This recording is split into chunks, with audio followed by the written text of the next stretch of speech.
आज तक लोगों को नहीं मालूम कि पूजन करने बैठते हैं तो सबसे पहले क्या करते हैं। पर सबसे पहला काम मंदिर में बिना पंडित के सबसे पहला काम कौन सा होता है? तो सबसे पहला काम होता है भगवान को धन्यवाद देना कि आज भी आपने मुझे इस मंदिर में आपका दीदार कराने के लिए, दर्शन कराने के लिए बोला। अगर पंडित साथ में होगा तो पहले वो मंत्र बोलेगा, स्वस्ति वाचन करेगा।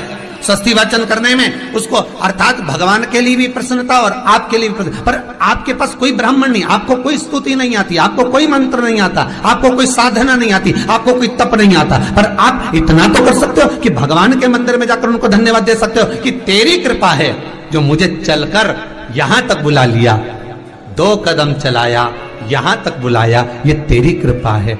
और बड़ी कृपा करी जो डलिया भर के पूजन का सामान भी लाई, बड़ी कृपा करी जो दूध भरकर भी लाई, बड़ी कृपा करी जो कलश भरकर भी लाई। कितने लोगों का फायदा है कलश भरकर मंदिर ले जाने में? देखिए जरा कितने लोगों का फायदा। हिंदू धर्म में, विष्णु पुराण में, पद्म पुराण में लिखा है, सौभाग्यवती नारी जब भरा हुआ पानी का लोटा लेकर कलश लेकर जाती है और उसको देखकर कोई व्यक्ति निकल कर चले जाता है तो जिस काम के लिए जाता है वो काम सफल हो जाता है। मंदिर का ही लोटा, मंदिर का ही पानी, सिर पे पल्लू लेके हर हर महादेव, बस शिव जी के चढ़ा रही और इतने प्रेम से रिझा रही। अब फ्री का पानी था तो एक लोटे में मन भी नहीं माने। अरे करा तो भगवान के सम्मुख में पहुंचकर अगर आप जल का पात्र भी लेकर जा रहे हो, भरा हुआ लेकर जा रहे हो, तो कितनी प्रसन्नता की बात है।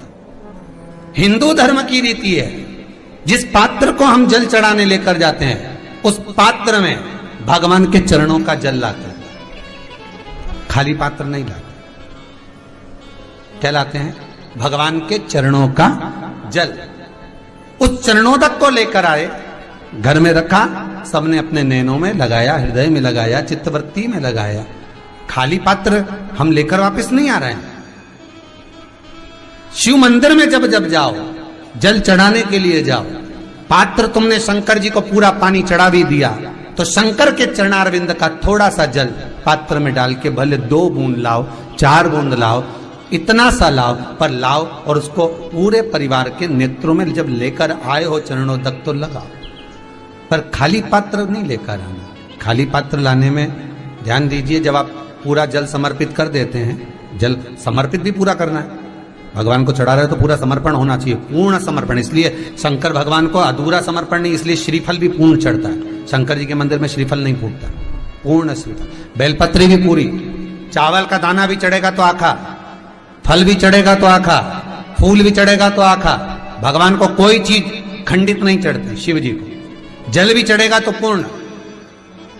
जिस जल को चढ़ाने के लिए लेकर गए उसको बचा कर नहीं लाना है शिव मंदिर में से, संपूर्ण भाग। क्योंकि भगवान के चरण की रज जब हमारे घर में प्रवेश करेगी तो हमारा आत्म कल्याण तो स्वतः ही हो जाएगा, शिव करुणा कर ही देंगे। पर कई लोगों की आदत रहती है, और आपने भी गलती करी होगी, गए होगे, चढ़ाकर भी आए होगे, पूरा पानी भी उंडेल कर आए होगे, चढ़ा भी दिया, छोड़ भी आए, पर लेकर नहीं आए होगे।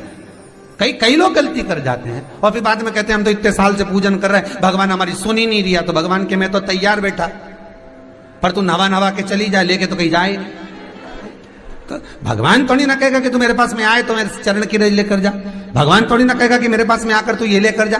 भगवान तो कहेगा मेरे पास में आया है, मांगना कुछ मत, बस मुझे जो स्नान कराया है मेरा चरणोदक लेकर जा, छीट दे पूरे घर में, संपदा भरना मेरा काम है। जहां मेरी चरण की रज पहुंच गई वहां संपदा स्वतः पहुंचती है, मैं वहां पहुंच जाता हूं।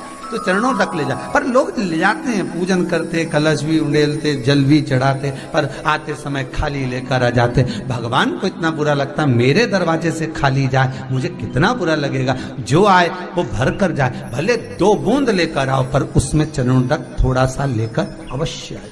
उसी तरह जल चढ़ाने के बाद हम जब लेकर आते हैं पात्र के अंदर, ये उसमें उसकी बरकत है। गर्ग संहिता में दूसरी चीज कही, उसको भी समझ लीजिए। गर्ग संहिता में कहा गया, जब आप घर से जल लेकर जाते हो भरकर, तो ये सृष्टि की जितनी नदियां हैं, पृथ्वी पर जितनी नदियां विद्यमान हैं, जितने तालाब, जितने सरोवर, जितने कुंड, जितने विराजमान हैं, उन सारे तीर्थों का जल जब आप घर से लेकर निकलते हो तो वो तीर्थ का संपूर्ण जल आपके कलश में आ जाता है।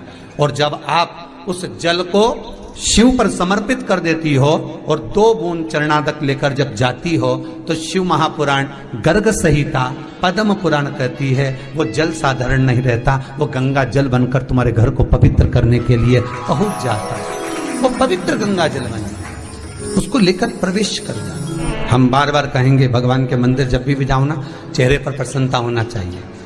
किसी से मिलने जाओ ना, चेहरे पर अगर प्रसन्नता नहीं और ऐसे ही पहुंच गए ना तो वो श्रेष्ठता नहीं मानी गई। तुम तुम्हारी बहन के घर जाओ, सती मैया जलकर भस्म क्यों हुई? माता सती के भस्म होने का कारण क्या था? सती को पिता पर जितना क्रोध आया उससे ज्यादा क्रोध सती माता को अपनी बहनों पर आया कि मेरी इतनी बहन, ये 60 की 60 बहन मेरे सामने खड़ी रही और मैं आई तो प्रेम से मुस्कुराई तक नहीं। आप किसी के यहाँ जाओ और कोई के यहाँ पहुंचे और जाते से ही आप उस पहुंचे और कहा जी जी राधे राधे, जय श्री कृष्णा, हर हर महादेव, श्री शिवाय नमस्तुभ्यम, ओम नमः शिवाय आपने बोला और उसके चेहरे पर प्रसन्नता नहीं आया तो ऐसे घर में जाने से कोई फायदा है क्या? और आप किसी के यहाँ जा रहे हो तो आपके चेहरे पर भी प्रसन्नता होना चाहिए, सामने वाले को तो हो, आपके भी चेहरे पर भी। मंदिर में जब जब जाएं, गुरु के दरवाजे पर जब जब जाएं, परमात्मा के चरणारविंद में जब जब जाएं, माता पिता के चरणों में जब जाएं, घर के बुजुर्गों के पास जब जाएं तो तुम्हारे चेहरे पर प्रसन्नता होना चाहिए। भगवान को भी लगे दुख भले है इसको पर चेहरे पर प्रसन्नता है, इसको अब दुख नहीं देना क्योंकि इतना मुस्कुराकर ये मेरे मंदिर में आती है।